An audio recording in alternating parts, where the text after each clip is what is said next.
Singapur es el sueño de cualquier gobierno. Crecimiento económico sostenido, seguridad absoluta y una ciudad que funciona como un mecanismo de precisión. No hay basura en las calles, no hay caos visible, no hay improvisación. Todo parece estar bajo control.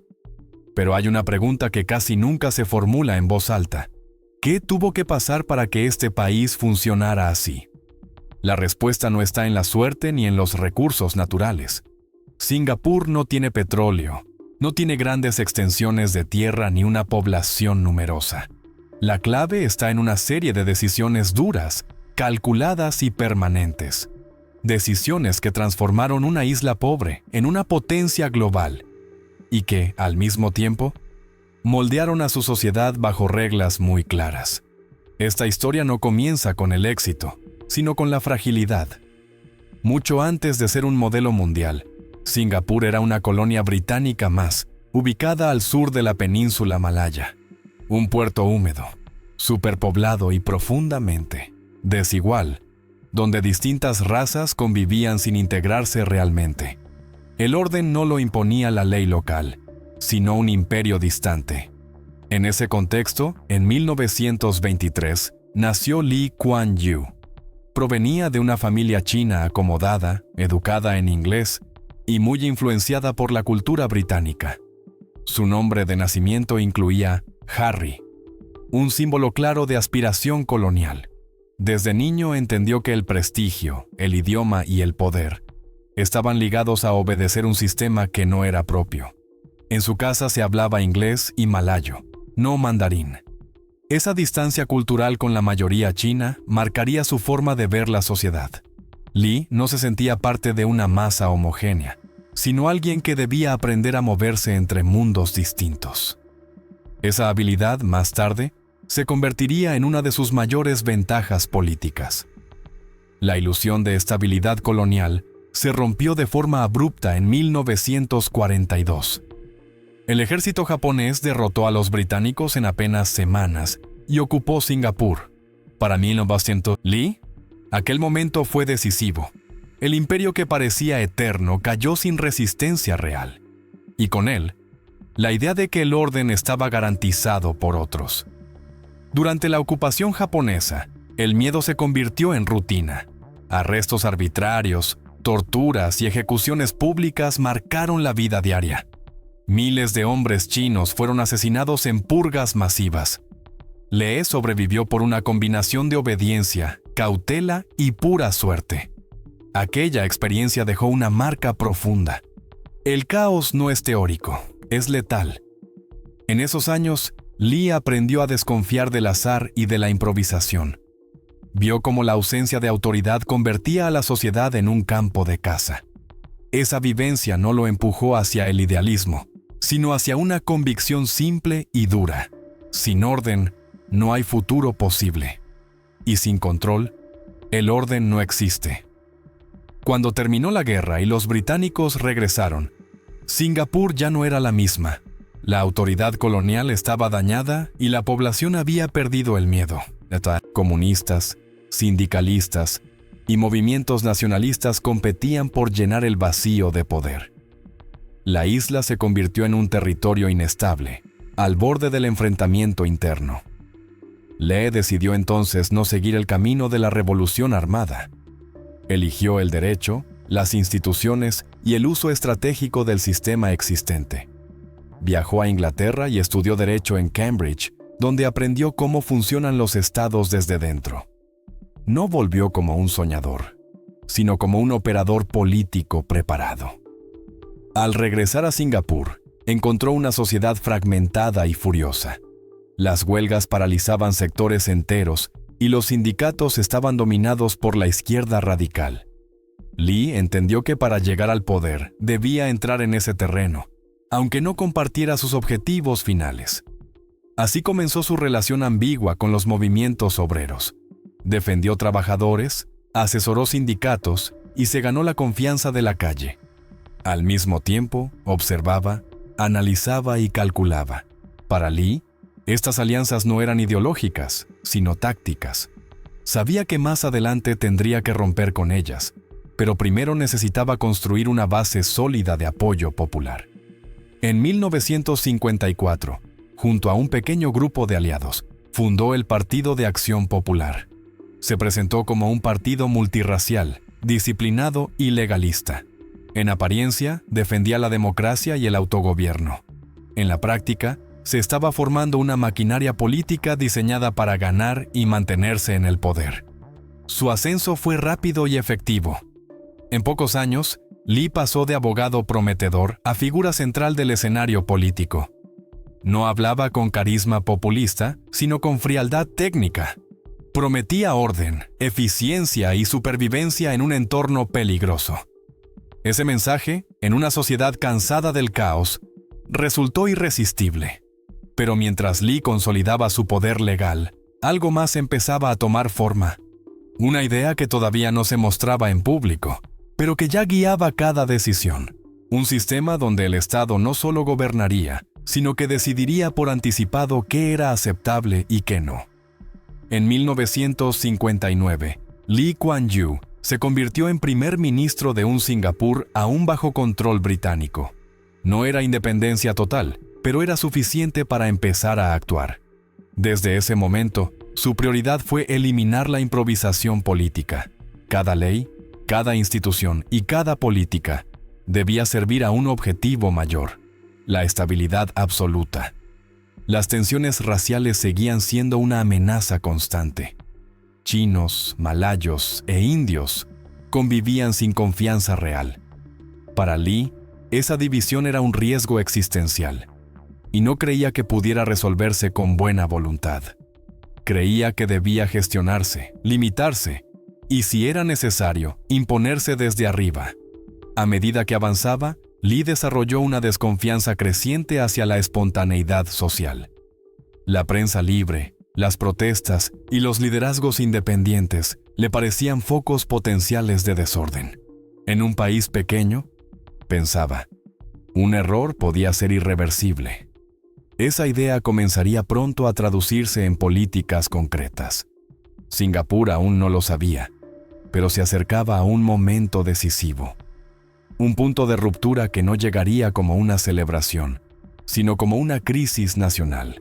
Un evento que obligaría a Lee a aplicar todo lo que había aprendido y a cruzar una línea que ya no tendría retorno.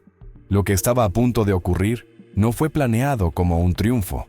Fue una expulsión, una urgencia y una amenaza directa a la supervivencia del país. Y a partir de ese golpe, Lee tomaría decisiones que definirían para siempre qué se podía hacer, decir y pensar en Singapur. La ruptura llegó antes de lo esperado y de la peor forma posible. Singapur no obtuvo su independencia como un logro negociado, sino como una expulsión política. En agosto de 1965, Malasia decidió deshacerse de la isla. Para Kuala Lumpur, Singapur era un problema incómodo. Demasiado china, demasiado ambiciosa y demasiado visible. De un día para otro, Lee Kuan Yew se encontró al frente de un país que no había querido nacer. Singapur quedaba sola, sin recursos naturales, sin alimentos, sin agua suficiente y sin ejército propio. La mitad de su abastecimiento dependía de Malasia. La otra mitad, del comercio marítimo que podía cerrarse en cualquier momento.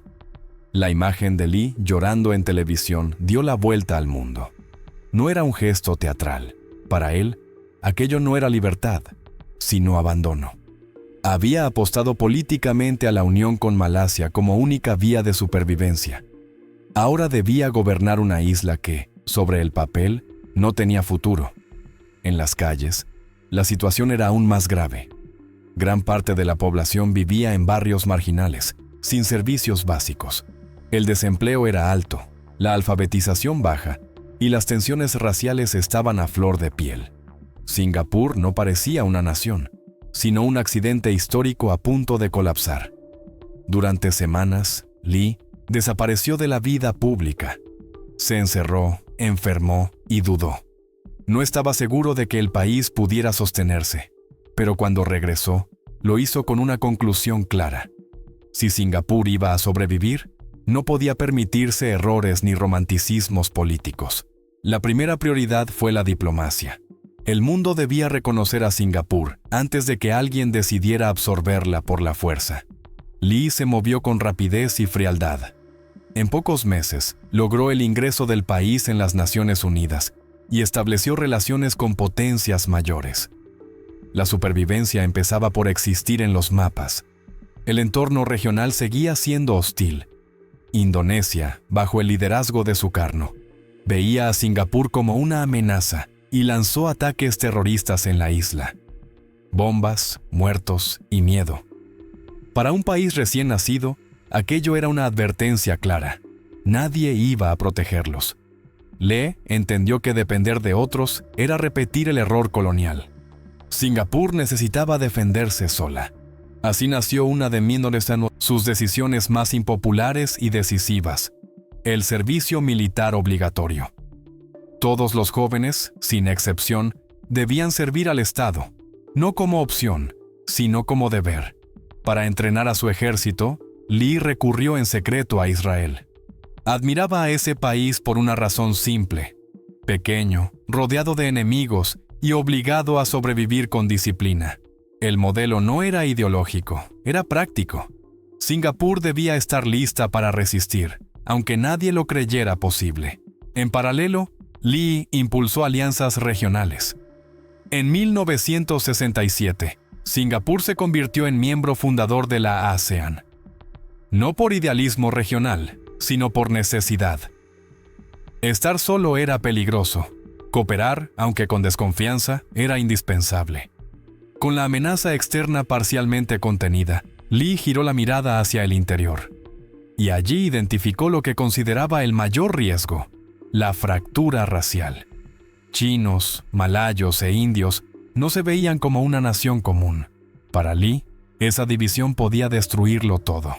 Su respuesta no fue el multiculturalismo espontáneo, sino la gestión rígida de la diversidad. Declaró igualdad legal entre razas, pero bajo reglas estrictas.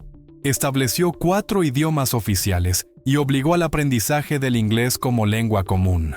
La unidad no sería opcional. La religión también quedó bajo vigilancia estatal, no por rechazo a la fe, sino por miedo a su uso político. Cualquier discurso que amenazara la cohesión social sería limitado. Para Lee, la libertad religiosa terminaba donde comenzaba el conflicto. En ese punto, Singapur ya no estaba improvisando. El Estado empezaba a intervenir de forma directa en la vida cotidiana de sus ciudadanos. Pero esa intervención no se detendría ahí. El siguiente paso llevaría al Estado mucho más lejos de lo que la mayoría imaginaba. Pero nada de eso resolvía el problema central: la economía. Singapur seguía siendo pobre, sin industria, sin campo y sin recursos. La retirada británica, además, amenazaba con destruir miles de empleos ligados a sus bases militares. Lee tomó entonces una decisión que iría contra la corriente del tercer mundo.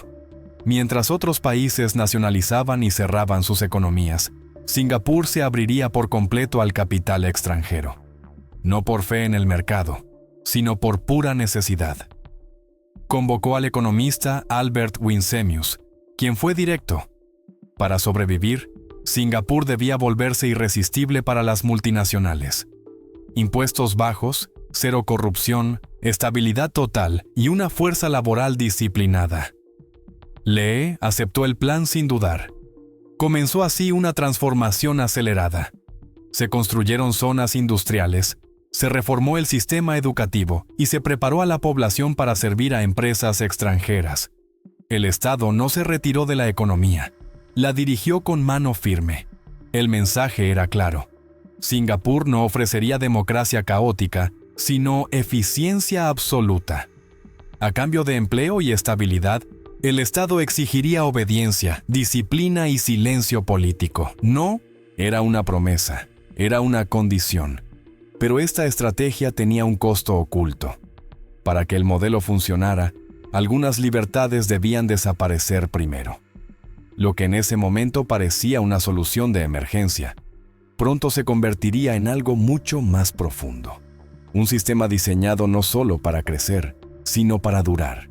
Y las decisiones más duras aún estaban por venir. Porque el éxito económico que se avecinaba le daría a Lee el poder necesario para moldear la sociedad entera. Para finales de los años 60, Singapur ya no estaba en modo supervivencia inmediata. El país seguía siendo frágil, pero el colapso había sido evitado. Las fábricas comenzaban a operar, el empleo crecía lentamente y el Estado empezaba a mostrar una capacidad de ejecución que sorprendía a observadores externos. Para Lee Kuan Yew, esto confirmaba una idea central. El método estaba funcionando, pero el crecimiento económico trajo un problema inesperado. A medida que mejoraban las condiciones materiales, también surgían nuevas voces, nuevas demandas y nuevas expectativas. Más educación, más información y más contacto con el exterior significaban algo peligroso para Lee. Ciudadanos que podían empezar a cuestionar el sistema que los había sacado de la miseria. Lee no interpretó esto como una señal de éxito democrático, sino como una amenaza potencial. En un país pequeño, pensaba, el disenso no se fragmenta, se amplifica, y una sola grieta podía reactivar tensiones raciales, huelgas políticas o enfrentamientos sociales que Singapur no estaba en condiciones de soportar. Por eso, mientras la economía se abría al mundo, la política comenzó a cerrarse, de forma gradual, legal y meticulosa. No hubo un golpe de Estado ni una suspensión explícita de derechos. Hubo leyes, reglamentos y reformas que redefinieron qué era aceptable y qué no dentro del espacio público. Fue en ese momento cuando Lee tomó una decisión silenciosa. No para frenar el crecimiento, sino para controlar lo que ese crecimiento podía provocar. La prensa fue uno de los primeros objetivos. No se la eliminó, se la disciplinó. Se aprobaron normas que permitían al Estado intervenir medios que, según su criterio, pusieran en riesgo la estabilidad nacional. La crítica frontal al gobierno dejó de ser un derecho y pasó a ser un riesgo calculado. Los opositores políticos no desaparecieron, pero comenzaron a enfrentarse a un sistema judicial implacable. Demandas civiles, quiebras personales y detenciones preventivas se volvieron herramientas habituales. Todo estaba cubierto por la ley. No era represión ilegal, era asfixia institucional. Lee defendía estas medidas con una lógica simple.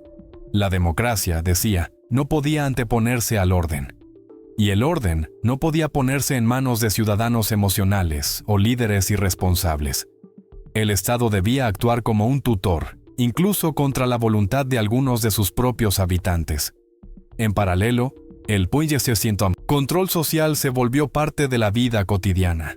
Multas elevadas, normas estrictas y vigilancia constante crearon una cultura de autocontrol. No era necesario que la policía estuviera en todas partes. Bastaba con que la gente supiera que podía estarlo. El sistema educativo también fue rediseñado. La prioridad ya no era formar pensadores críticos, sino trabajadores eficientes. Matemáticas, ciencias y disciplina. Menos debate, más rendimiento. El mensaje era claro. El individuo existía para sostener el sistema, no para desafiarlo. A finales de los años 70, los resultados eran innegables. El desempleo había caído de forma drástica. Las multinacionales se instalaban sin miedo. El ingreso per cápita crecía año tras año. Singapur empezaba a parecerse a lo que Lee había imaginado, una máquina perfectamente calibrada. En ese punto, el éxito económico le dio al gobierno algo nuevo y peligroso: legitimidad total para endurecer aún más el control. Con el crecimiento llegó también la vivienda masiva. A través del Estado, millones de personas fueron reubicadas en apartamentos públicos. Pero no era solo una política social, era una herramienta de ingeniería social. El gobierno decidía quién vivía dónde y con quién, mezclando razas de forma obligatoria. Tener casa propia se convirtió en un privilegio otorgado por el sistema. Un ancla. Quien dependía del Estado para su patrimonio, pensaba dos veces antes de enfrentarse a él. La lealtad no se exigía con discursos, se construía con hipotecas y estabilidad. Mientras tanto, la lucha contra la corrupción se volvió casi obsesiva. Funcionarios bien pagados, controles extremos y castigos ejemplares. Incluso ministros cercanos a Lee fueron investigados sin contemplaciones. El mensaje era brutalmente claro: nadie estaba por encima del sistema. A ojos del mundo, Singapur comenzaba a verse como un milagro. Un país sin recursos que funcionaba mejor que muchos con abundancia. Para Lee, esa admiración internacional era útil, pero secundaria. Lo importante era que, dentro del país, ya casi no quedaban espacios fuera del alcance del Estado. Sin embargo, algo estaba cambiando. Lo que había comenzado como medidas de emergencia se estaba convirtiendo en estructura permanente. El control ya no era una herramienta temporal, era la base misma del sistema. Y eso planteaba una pregunta que Lee no expresaba en público. ¿Podía este modelo sobrevivir sin él? ¿O dependía de su figura para no convertirse en una dictadura abierta y torpe? En silencio, Lee empezó a pensar no solo en gobernar, sino en diseñar un sistema que se mantuviera incluso cuando él no estuviera. Hacia comienzos de los años 80, el país había cruzado un umbral invisible. Ya no se trataba de sobrevivir ni de crecer. Se trataba de preservar el orden a cualquier costo. Y para eso, el control debía volverse aún más preciso, más profundo y más normalizado. Lo que Lee estaba a punto de hacer no solo consolidaría su poder, sino que definiría el tipo de sociedad que Singapur sería durante generaciones. Porque a partir de ese momento, el sistema dejaría de reaccionar al caos y empezaría a anticiparlo. Para comienzos de los años 80, Singapur ya no era un experimento frágil, era un sistema consolidado. La pobreza extrema había desaparecido, el desempleo era mínimo y el país se había convertido en un centro industrial y financiero regional. Para muchos ciudadanos, la mejora material era tan evidente que cualquier crítica parecía innecesaria, incluso ingrata. Lee Kuan Yew interpretó ese éxito como una confirmación absoluta de su enfoque. El orden había producido prosperidad. La disciplina había generado estabilidad. Y la estabilidad había atraído riqueza. Para él, esa cadena causal era irrefutable. El problema era que ese razonamiento dejaba poco espacio para el disenso. Con la economía funcionando, Lee ya no gobernaba solo con urgencia, sino con método. El Estado empezó a anticiparse a los comportamientos sociales antes de que se convirtieran en problemas. No se esperaba a que surgiera el conflicto. Se diseñaban políticas para impedir que existiera. Uno de los pilares de esta nueva etapa fue el control total del espacio público. Manifestaciones, protestas y reuniones políticas quedaron estrictamente reguladas. No estaban prohibidas en teoría, pero en la práctica eran casi imposibles sin autorización previa. El mensaje era claro. La política no debía desordenar la vida cotidiana. La prensa terminó de quedar bajo supervisión estatal.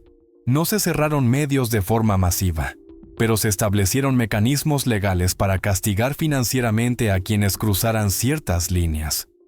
Multas, licencias revocadas y juicios interminables reemplazaron a la censura directa. La autocensura se volvió norma. Lee sostenía que la libertad de expresión, en sociedades jóvenes y diversas, podía ser un arma destructiva. En su visión, permitir discursos incendiarios era irresponsable. El Estado, afirmaba, tenía el deber de proteger a la sociedad incluso de sí misma, y esa protección justificaba límites severos. El sistema judicial se convirtió en una extensión silenciosa del poder político. Todo se hacía dentro de la ley, pero las leyes estaban diseñadas para favorecer la estabilidad por encima de la confrontación. Demandar al gobierno era posible, pero las consecuencias personales solían ser devastadoras. A la par, Lee reforzó la meritocracia como dogma nacional. Los cargos públicos no debían ocuparse por popularidad, sino por capacidad técnica. Exámenes, evaluaciones constantes y salarios altísimos aseguraban lealtad y eficiencia. Gobernar Singapur se convirtió en un privilegio reservado a una élite cuidadosamente seleccionada. Esta élite no era ideológica, sino funcional. No se les pedía carisma ni cercanía con el pueblo, sino resultados. El Estado dejó de ser un espacio de debate y pasó a ser una maquinaria de gestión. Para muchos ciudadanos, eso era un alivio, menos política, más estabilidad. En este punto, Singapur ya no era solo un país exitoso, sino una sociedad diseñada para obedecer sin sentir que estaba siendo forzada. Pero ese no sería el punto más lejos al que llegaría el sistema. Lo que vendría después llevaría el control a un nivel completamente distinto. La ingeniería social se volvió cada vez más precisa. El Estado intervino incluso en la demografía. Campañas para limitar o fomentar la natalidad según el nivel educativo, incentivos económicos y mensajes públicos buscaban moldear el futuro poblacional. No era coerción directa, pero sí una presión constante. Lee llegó a sostener públicamente que una sociedad eficiente no podía depender del azar biológico. Las personas más capacitadas, creía, debían tener más hijos. Las menos preparadas, menos. Estas ideas generaron críticas internacionales, pero dentro del país fueron tratadas como debates técnicos, no morales. Mientras tanto, el control cotidiano se normalizaba. Multas por cruzar mal la calle, por ensuciar espacios públicos o por romper normas menores, reforzaban una cultura de obediencia automática. No se trataba de castigar, sino de entrenar comportamientos. El ciudadano aprendía rápido. A diferencia de otras dictaduras, Singapur no gobernaba con miedo visible, sino con previsibilidad. La gente sabía exactamente qué no debía hacer. Y mientras cumpliera las reglas, el Estado cumplía su parte: seguridad, servicios, vivienda y oportunidades económicas. En el exterior, la imagen de Singapur era impecable. Líderes mundiales visitaban la isla para estudiar su modelo. Empresas multinacionales la usaban como base regional. Incluso potencias como Estados Unidos y China respetaban la capacidad de Lee para decir no cuando lo consideraba necesario. Pero internamente, algo se había perdido sin que muchos lo notaran. El debate público real casi había desaparecido. La política se había vuelto un asunto técnico, alejado del ciudadano común.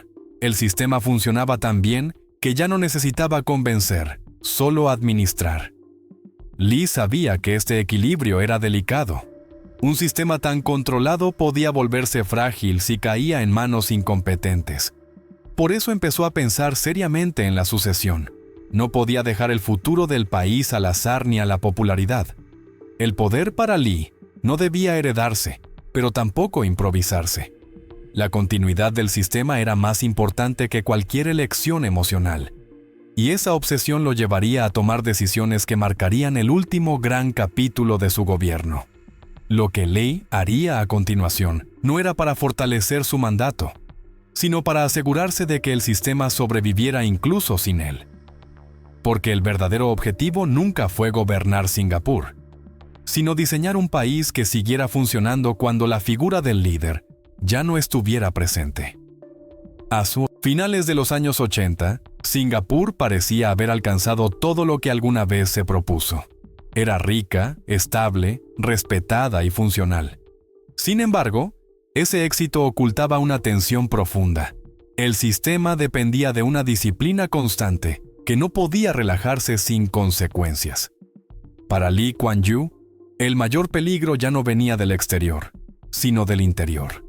El problema no era económico ni militar, era humano.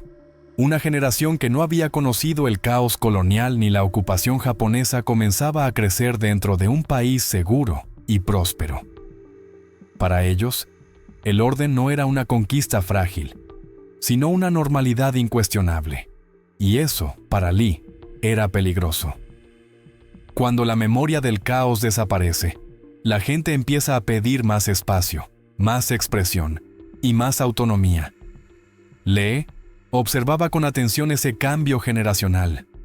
Sabía que el sistema que había construido no se sostenía solo con leyes, sino con una cultura del miedo al desorden que empezaba a diluirse. Al mismo tiempo, las críticas internacionales se intensificaban. Organizaciones de derechos humanos, gobiernos occidentales y medios extranjeros señalaban a Singapur como un estado autoritario. Lee no negaba las acusaciones, las desestimaba. Para él, eran el lujo moral de países grandes y seguros. Su respuesta siempre fue la misma: los principios no alimentan a la gente ni evitan guerras civiles. Los resultados sí. Mientras Singapur ofreciera prosperidad, seguridad y oportunidades, el modelo estaba justificado.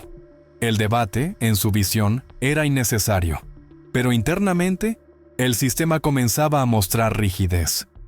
La falta de oposición real reducía la capacidad de corrección. Las decisiones se volvían cada vez más tecnocráticas, menos conectadas con el sentir social. El país funcionaba, pero ya no discutía su rumbo. Lee entendió que ningún sistema podía depender eternamente de una sola mente.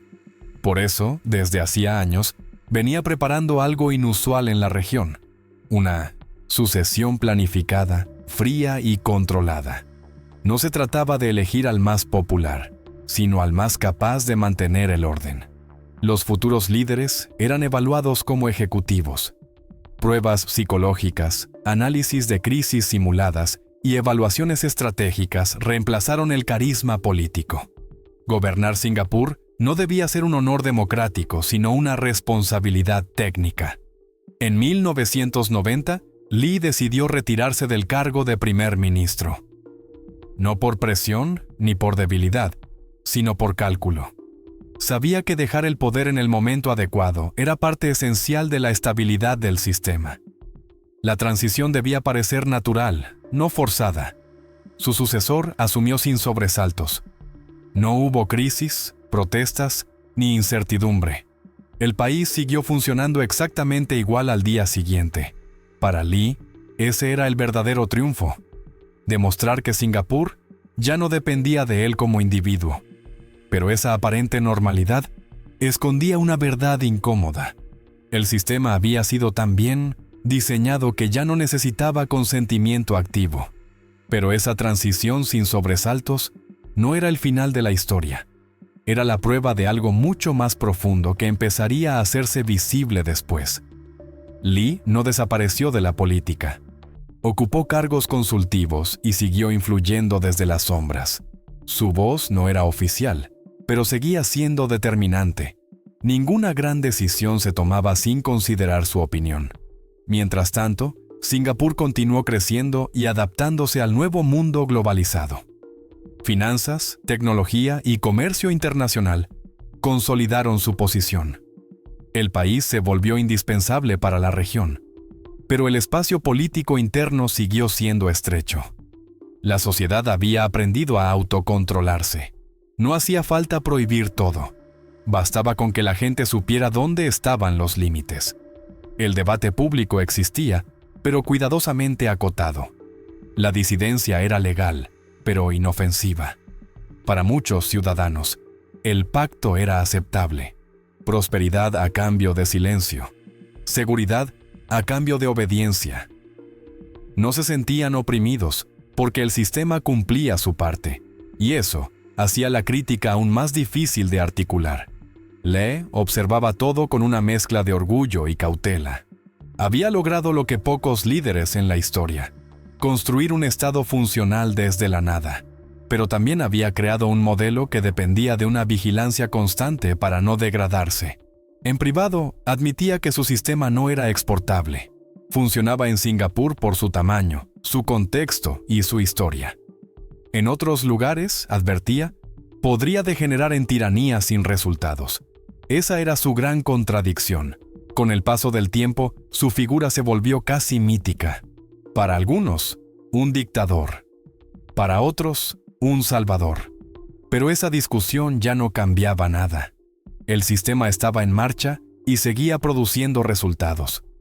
La pregunta que empezaba a surgir ya no era cómo había llegado Singapur hasta allí, sino si ese modelo podría sostenerse sin erosionar algo esencial en el camino. porque el orden absoluto, una vez normalizado, no suele detenerse por sí solo. En sus últimos años, Lee Kuan Yew ya no gobernaba, pero tampoco se había ido. Su presencia seguía marcando el ritmo del país. Era consultado por gobiernos extranjeros, respetado por potencias globales y escuchado con atención dentro de Singapur. Su figura había trascendido la política cotidiana para convertirse en referencia histórica. El mundo lo veía como un arquitecto del éxito. Líderes occidentales lo citaban como ejemplo de eficiencia. Países en desarrollo estudiaban su modelo con admiración. Pero Lee siempre fue cuidadoso al explicar su legado. Insistía en que Singapur no era un manual exportable, sino un caso excepcional. Para él, el tamaño del país, su diversidad controlada y su historia traumática justificaban cada decisión tomada. No negaba las restricciones a la libertad, las defendía. Consideraba que sin ellas, el país habría caído en el caos, la corrupción o la irrelevancia internacional. En el plano personal, su vida se fue apagando lentamente. La muerte de su esposa, su compañera intelectual y emocional durante décadas, lo golpeó con fuerza. A partir de entonces, su salud comenzó a deteriorarse. El hombre que había controlado cada variable aceptaba, por primera vez, no tener control sobre el tiempo. En 2015, Lee Kuan Yew murió a los 91 años. Singapur declaró duelo nacional. Cientos de miles de personas hicieron fila durante horas para despedirlo bajo la lluvia. No despedían solo a un líder, sino al hombre que había definido las reglas de sus vidas durante medio siglo. El país que dejaba atrás era estable, rico y funcional, pero también profundamente moldeado por su visión. Un lugar donde el orden era incuestionable y la eficiencia incuestionada. Donde el Estado seguía pensando por anticipado qué era aceptable y qué no. Su mayor logro fue haber construido un sistema que no colapsó tras su muerte. El gobierno siguió funcionando. Las instituciones resistieron. El país no entró en crisis. Desde el punto de vista técnico, su objetivo se había cumplido. Sin embargo, la pregunta de fondo nunca desapareció. ¿Qué se pierde cuando un país aprende a funcionar sin discutir demasiado? ¿Qué ocurre cuando varias generaciones crecen sin haber conocido un verdadero conflicto político abierto? Para algunos, Singapur es la prueba de que la democracia liberal no es la única vía al desarrollo. Para otros, es una advertencia sobre lo fácil que puede ser sacrificar libertades cuando los resultados económicos son buenos. Ambas lecturas conviven, sin resolverse del todo. Lee Kuan Yew nunca pidió perdón por sus métodos. Tampoco se presentó como un tirano clásico. Se vio a sí mismo como un administrador de realidades duras. Alguien que tomó decisiones que otros no se atrevían a tomar, convencido de que el fin justificaba los medios. El verdadero legado de Lee no es solo un país exitoso, sino una pregunta incómoda que sigue vigente. ¿Cuánto control estamos dispuestos a aceptar a cambio de estabilidad? Singapur continúa siendo un referente mundial. Su educación, su economía y su seguridad siguen estando entre las mejores del planeta. Pero su modelo político sigue siendo debatido en universidades, foros internacionales y análisis históricos. No es una historia de blancos y negros. Es una historia de resultados y costos, de orden y silencio, de progreso y límites. Y por eso sigue siendo tan relevante décadas después de su origen. Lee Kuan Yew no prometió libertad, prometió supervivencia y cumplió. La discusión sobre si ese pacto fue justo no tiene una respuesta definitiva. Depende del lugar desde donde se mire y del valor que cada sociedad le dé a la obediencia y al disenso. Singapur no se construyó por accidente. Fue diseñado, ajustado y vigilado durante años. Y ese diseño sigue influyendo en la vida de millones de personas que, en muchos casos, nunca conocieron otra forma de organización social. Quizás el mayor interrogante que deja esta historia no es qué hizo Lee, sino qué haríamos nosotros si tuviéramos que elegir entre libertad imperfecta y orden absoluto.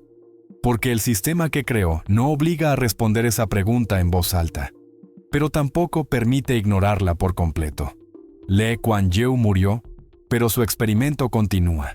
Y mientras Singapur siga funcionando como lo hace, el debate seguirá abierto, silencioso y profundamente actual. Si este video te ayudó a comprender mejor cómo se construye el poder, cómo se moldea una sociedad y qué precio puede tener el orden, te invitamos a suscribirte al canal, a activar la campanita, dejar tu comentario con tu opinión y compartir este video para que más personas puedan reflexionar sobre una de las historias políticas más impactantes del siglo XX.